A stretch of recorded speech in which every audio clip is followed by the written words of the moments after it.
Hello friends, स्वागत है आपका सीएनजी क्लास 12 पर। तो आज हम क्लास 12 हिस्ट्री यानी इतिहास में वही सब प्रश्न पढ़ने वाले हैं जो कि आपके एग्जाम में आने की संभावना है। कि सबसे जो पहला प्रश्न है, ये जितना भी प्रश्न बताएंगे इसमें 10 प्रश्न बताने वाले हैं, ज़्यादा नहीं, सिर्फ 10 ही प्रश्न रहेगा। लेकिन 10 प्रश्न आपके एग्जाम के लिए बहुत ज़्यादा खास होने वाला है, स्पेशल आपका प्रश्न है। चलिए क्या करते हैं, एक एक करके सभी प्रश्नों को अच्छे तरीके से समझना स्टार्ट करते हैं। उससे पहले एक बार वीडियो को शेयर जरूर करेंगे, लाइक भी कर देंगे और शेयर तो कर ही देंगे। देखिए सबसे पहला नंबर प्रश्न क्या करा है कि हड़प्पा संस्कृति के बारे में जानकारी के क्या स्रोत हैं। हड़प्पा संस्कृति के बारे में जानकारी के क्या स्रोत है। तो आपको हो सकता है कि ये लॉन्ग क्वेश्चन में भी आ जाए या फिर हो सकता है शॉर्ट क्वेश्चन में भी आ जाए, दोनों में हो सकता है। लेकिन लिखना आपको कैसे बताते हैं आपको। देखिए हिस्ट्री आपको पता होगा तो आप अपने तरीके से तोड़ मरोड़ कर भी उसको लिख सकते हैं।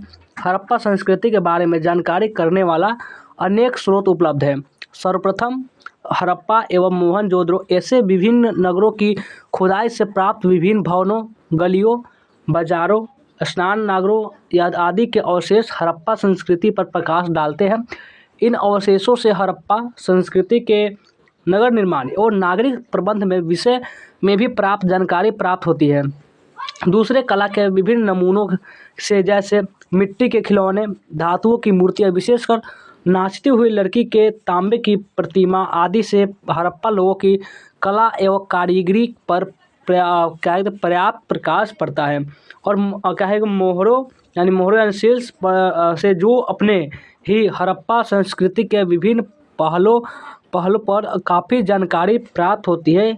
इनसे हड़प्पा संस्कृति से संबंधित लोगों के धर्म, पशु पक्षी एवं पेड़ पौधा तथा लिपि के उपस्थित से यह अनुमान लगाया जाता है कि हड़प्पा लोग पढ़े लिखे थे। इस लिपि के पढ़े जाने के बाद उनके संबंध में कई महत्वपूर्ण जानकारी प्राप्त होगी। बहुत महत्वपूर्ण जानकारी इसमें प्राप्त होती है। तो सबसे पहला प्रश्न आप अच्छी तरीके से समझ गए होंगे। अगर समझ गए हैं तो हम चलते हैं अगले प्रश्न पर आते हैं। चलिए अगला प्रश्न में क्या कह रहा है देखते हैं उसको। सिंधु घाटी सभ्यता की धार्मिक जीवन पर प्रकाश डाले। सिंधु घाटी सभ्यता के धार्मिक जीवन पर प्रकाश डालने के लिए, यानी प्रकाश डाले आपको है विवरण करने के लिए बोले, उसका क्या करना और उस पर टिप्पणी लिखने के लिए बोले, जो भी बोले उसके बारे में जो भी आप जानते हो लिख डालिए पूरा का पूरा। सिंधु घाटी सभ्यता के धार्मिक जीवन पर प्रकाश डाले तो हड़प्पा यानी सिंधु सभ्यता के धार्मिक जीवन की प्रमुख विशेषताएं निम्न थी। सबसे पहला, मातृदेवी की पूजा होती थी वहाँ। और दूसरा, पशुपति की पूजा प्रचलित थी। कुबड़ वाला बैल जो वहाँ पर था उसको पूजनीय माना जाता था।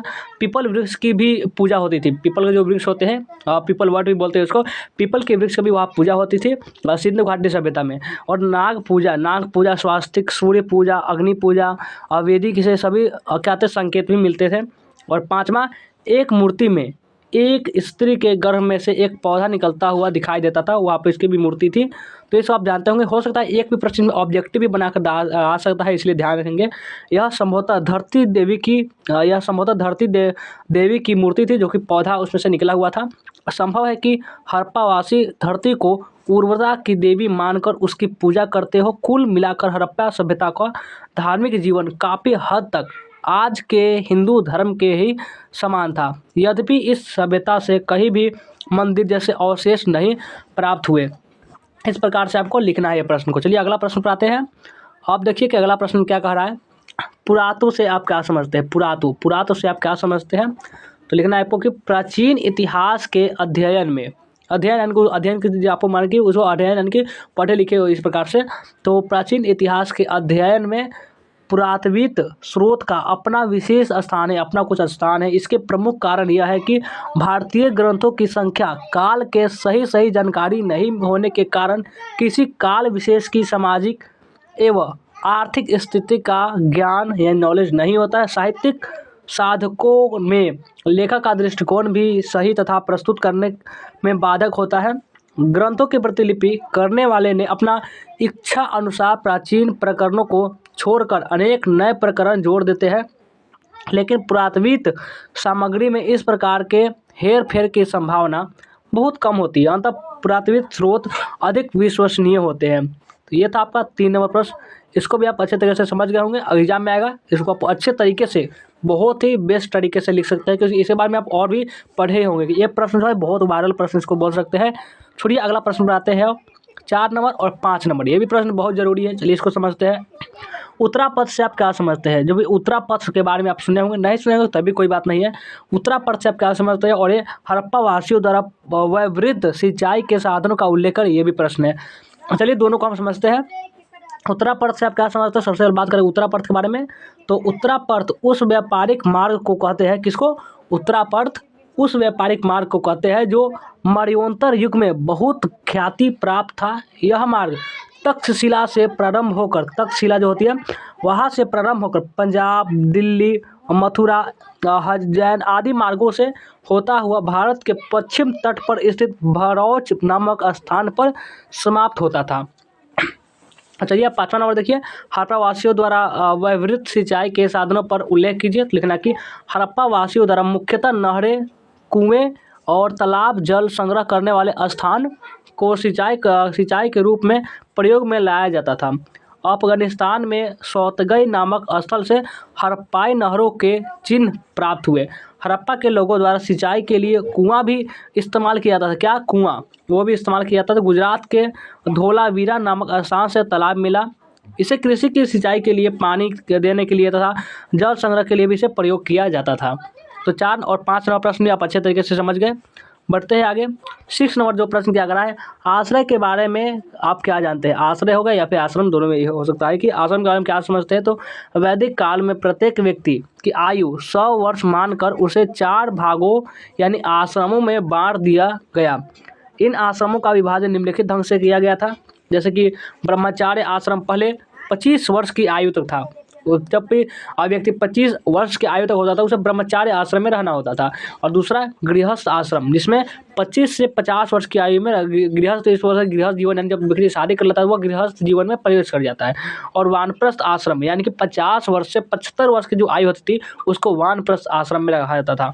और संन्यास आश्रम यानी कि साधु संत, इस प्रकार से, तो वो 75 से 100 वर्ष की आयु में उनको रखा जाता था। रखा नहीं था, मर्जी से ही रहे होंगे। तो ये था आपका 6 नंबर प्रश्न जो बहुत इंपॉर्टेंट था। आगे बढ़िए। अब आपका 7 नंबर और 8 नंबर प्रश्न के मिलिंद पन्ना पर एक संक्षिप्त टिप्पणी लिखिए। क्या था? मिलिंद पन्ना। तो मिलिंद पन्ना के बारे में आप लोग कुछ जानते होंगे, नहीं जानते होंगे तो अभी जान लेंगे। मिलिंद पन्ना एक बौद्ध ग्रंथ में बैक्ट्रियन और भारत के उत्तर पश्चिम भाग पर शासन करने वाला हिंदू यूनानी सम्राट मेनेंडर एवं प्रसिद्ध बौद्ध भिक्षु नागसेन के संवाद का वर्णन किया गया है। इसमें ईसा की पहली 2 शताब्दियों के उत्तर पश्चिम भारतीय जीवन के झलक देखने को मिलती है इसमें।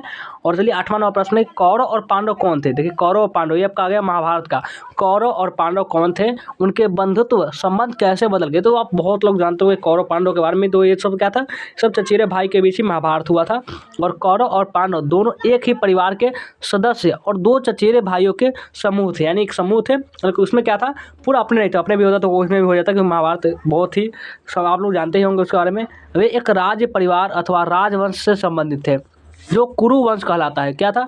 अभी को उसमें कुरु वंश कहते हैं। कुरु वंश के सभी राजकुमार थे जो भी उसमें बहुत सारे आते थे, दुर्योधन, भीम, जितने भी होते थे, अर्जुन, युधिष्ठिर, ये सब क्या होते हैं? क्या था? कुरु वंश के एक बार राजकुमार कहे जाते थे। महाभारत हमें सूचना देता है कि इन दोनों समूहों में बंधुत्व का सबसे बड़ा भारी परिवर्तित हो गया। महाभारत दोनों समूहों के मध्य भूमि के एक भूभाग के टुकड़े पर संघर्ष का उल्लेख करता है और उसके लिए दोनों समूहों को परस्पर युद्ध हुआ। आगे देखते हैं अब 9 नंबर प्रश्न देखिए। 9 नंबर और 10 नंबर, यहाँ पे देखिए, ये 9 नंबर और यहाँ पर 10 नंबर प्रश्न की, द्रोण कौन था? द्रोण कौन था?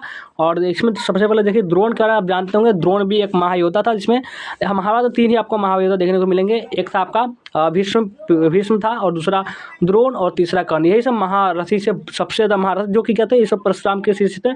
और एक बार आप ध्यान रखें, जितने भी परशुराम के शिष्य थे सभी कौरवों की तरफ से ही लड़े थे और सभी के सभी वीर गति को प्राप्त हो गए थे, यानी कि क्योंकि भगवान से लड़ गया तो मरेगा ही ना। और 10वां नंबर प्रश्न देखिए, चंद्रगुप्त विक्रमादित्य के बारे में आप क्या जानते हैं? तो सबसे पहले हम द्रोण के बारे में आपको बताते हैं।